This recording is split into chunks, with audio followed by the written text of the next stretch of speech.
5 of the 64 matches at the 2014 FIFA World Cup will be staged here in Porto Alegre, the capital of Rio Grande do Sul.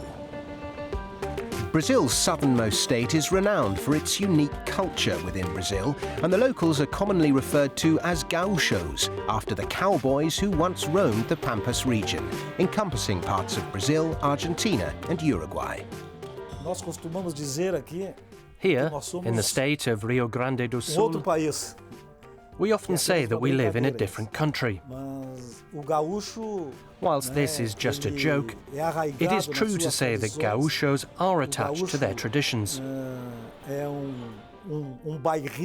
gaucho is insular. He will always defend his ideas, his city, and his state with all his might.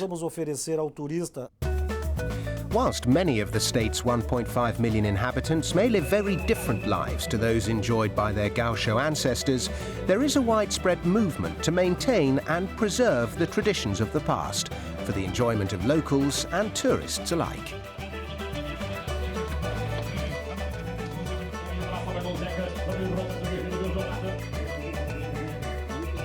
One important element of the gaucho lifestyle is horsemanship, and rodeos and country fairs are held regularly across Rio Grande do Sul to showcase the competitors' equestrian skills.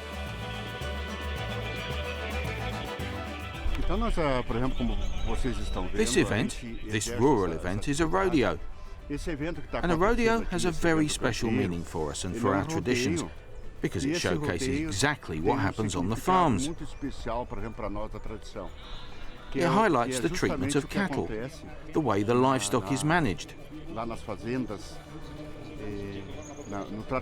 These are real jobs, rural jobs.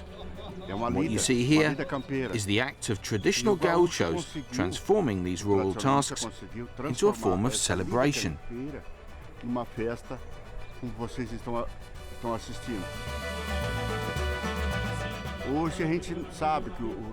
The world is changing very quickly today, and our goal is to make sure that the traditions my grandfather was taught, traditions passed down to him by my great-grandfather, continue to be handed down through the generations by us.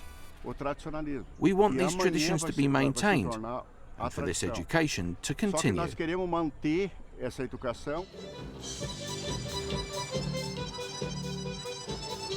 Gaucho traditions are still alive and well in more urban areas too, thanks largely to a network of CTGs, centres where like-minded people can come together to celebrate the local heritage. CTG 35 is a pioneering body. We were the first CTG anywhere in the world, founded on the 24th of April 1948 by young students who moved from the countryside of Rio Grande do Sul to the state capital, Porto Alegre, in order to study. When they arrived, they soon began to miss the rural traditions, like drinking chimarrão, cooking on a barbecue, dancing and reading poetry, so they got together and founded CTG 35. There are many such centres across the state, so if any football fans visiting during the FIFA World Cup are keen to sample the traditions and history of this colourful region, they'd be advised to head straight for the nearest CTG. We are working with the Tourism Secretary of Porto Alegre, and we plan to run workshops that will show off our culture to the tourists. We'll have ballroom dancing workshops, demonstrations of traditional dance, and chimarrão workshops. Everything will be ready for when the World Cup visitors arrive, and we'll put on a wide-ranging presentation. It will give us great satisfaction to show off the traditions we have preserved.